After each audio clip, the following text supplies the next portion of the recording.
We're counting down 10 indigenous surnames rooted in Nahua and Maya languages spoken across Mexico centuries before Europeans arrived. From sacred animal symbols to warrior kings, these names endured conquest, colonization, and epidemics meant to erase them. The name at number 1 belonged to a man who faced the Spanish army and refused to surrender. The countdown begins at number 10, with a word still watching over Mexico from its flag. In the 10th place, Cuautli enters as the Nahuatl word for eagle, a name root that soars through centuries of Mexican memory.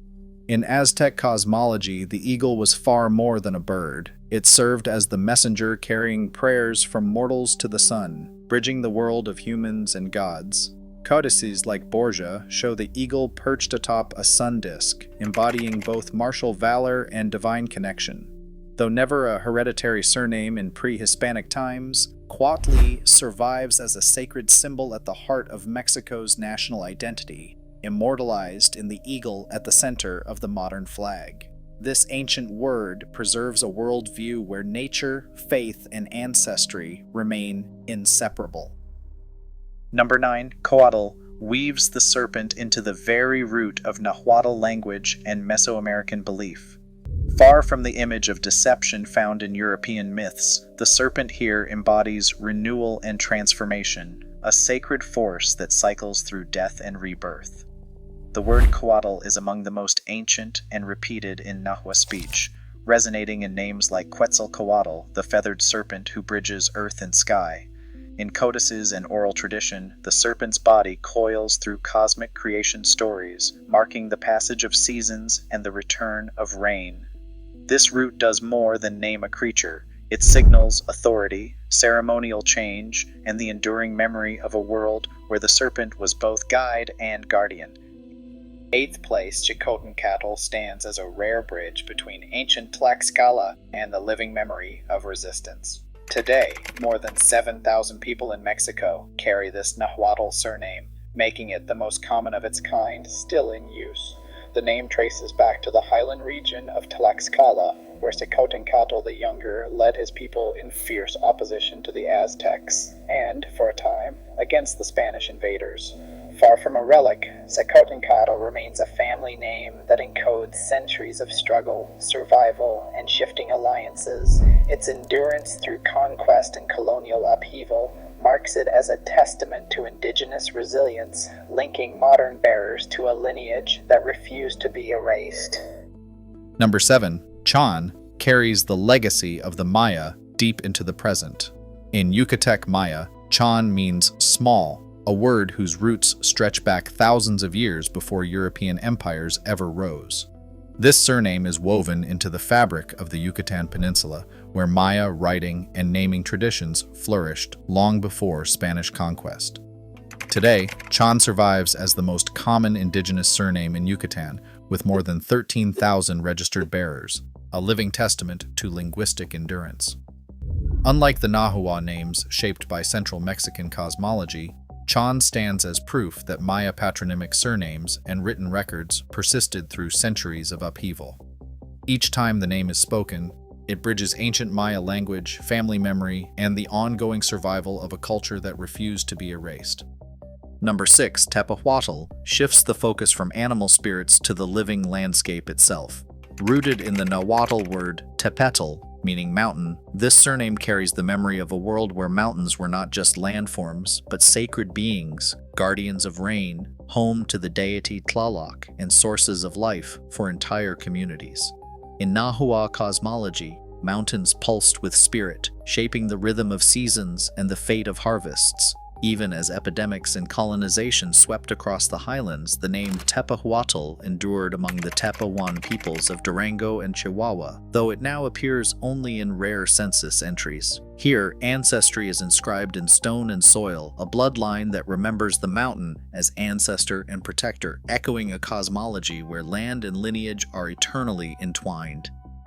In the 5th place, Mixcoatl lifts the story from earthbound roots to the swirling domain of clouds and stars. The name fuses mixtli, meaning cloud, with coatl, meaning serpent, conjuring the image of a sky serpent that winds through storms and across the Milky Way. In Nahua tradition, Mixcoatl is not only a surname root, but the name of a powerful deity, patron of hunters, lord of the highland storms, and embodiment of the celestial river that guides both animals and people through the night. Codices depict him with a clouded halo and a hunter's spear, linking earthly survival to cosmic navigation. Though rare as a modern surname, a handful of families in central Mexico still bear the name, carrying a lineage that once claimed the sky itself as ancestral ground. Here, the bloodline is mapped not just on land, but across the living heavens. Number 4, Tecutli, marks a turning point in the countdown, shifting from the realm of myth and nature to the structure of authority itself. In classical Nahuatl, Tecutli means lord or noble, a title reserved for those who governed land and people in the Aztec world. This was not simply a name, but a formal rank earned through lineage, battlefield achievement, or distinguished service to the state. The bearer of Tecutli presided over a Tecali, a noble house, wielding power that was both social and sacred. The title stood above the common pili, yet below the supreme Tlatoani, anchoring a complex hierarchy that defined pre-Hispanic Mexico. Surviving today as a rare surname in the Central Highlands, Tecutli is carried by fewer than 200 individuals, each a living link to a tradition where governance, ancestry, and the right to rule were inscribed in the very words people used to name themselves. Here, the legacy of leadership endures not in monuments, but in the quiet persistence of a name that once commanded cities and counseled kings. Coming to the top 3, Nezahualcoyotl stands as the rare surname where memory fuses with the life of a ruler, a poet, and an engineer. The Nahuatl name translates as Fasting Coyote, a title earned by the Tlatoani of Texcoco who survived exile after his father's assassination. For nearly a decade, Nezahualcoyotl lived as a fugitive, crossing the highlands in hiding before returning to reclaim his throne. His reign marked a golden age for Texcoco, not only through military alliances that helped form the Aztec Triple Alliance, but through a vision that shaped both city and soul. Nezahualcoyotl's poems, many preserved in the Cantares Mexicanos, meditate on impermanence, asking what endures after death and conquest. His legacy also runs in stone: the Chapultepec Aqueduct and the terraced gardens of Texcotzingo, feats of engineering that still draw visitors today. Fewer than 50 people carry Nezahualcoyotl as a surname now, each name a living thread to a mind that shaped both language and the very landscape of ancient Mexico. In second place, Itzcoatl stands as the moment when ancient symbolism became the language of power. The name means obsidian serpent in Nahuatl, fusing the sharp volcanic stone prized for its cutting edge with the serpent, a force of transformation and renewal. Itzcoatl was not merely a mythic title, but the chosen name of the fourth ruler of Tenochtitlan, who reigned from 1427 to 1440. Under his leadership, the Mexica broke free from Tepanec dominance and founded the Triple Alliance that would define Aztec strength. By taking the name Itzcoatl, he claimed the serpent's sacred role as a bridge between worlds, but now sharpened by the obsidian's deadly clarity.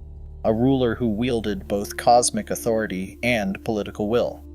This was more than inherited status. It was a conscious declaration that the language of gods and ancestors could be wielded by human hands to forge dynasties. In Itzcoatl, the ancient root of coatl is no longer just a symbol. It is the living signature of a king whose name still echoes in the stones of Mexico's oldest capital. And finally, in first place, Cuauhtémoc stands as the most enduring name of resistance in Mexican memory. Formed from the Nahuatl words Cuautli and Temoc, his name means descending eagle, a symbol that carried both martial power and spiritual weight in the Aztec world. As the last Tlatoani of Tenochtitlan, Cuauhtémoc took command during the city's darkest hour, when siege, famine, and smallpox tore through its streets, and Spanish cannons battered its temples. Refusing to surrender, he led urban warfare from house to house, holding out as the empire collapsed around him.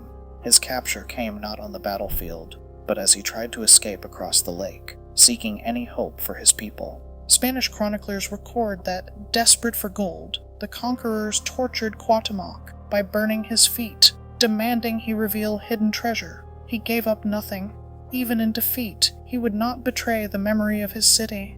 In 1525, he was executed on the orders of Cortés, silenced but never erased. Today, the name Cuauhtémoc is honored across Mexico, engraved on coins, etched on city maps, and spoken in metro stations and monuments. It is more than a surname, it is a living testament to refusal, sacrifice, and the survival of indigenous dignity through centuries of conquest and cultural erasure.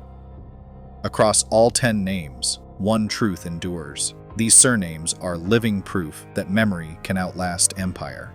Each carries centuries of survival, echoing ancient cities and sacred landscapes that still shape Mexico's identity. Lineage here isn't just ancestry, it's resistance written in every generation. Thanks for watching.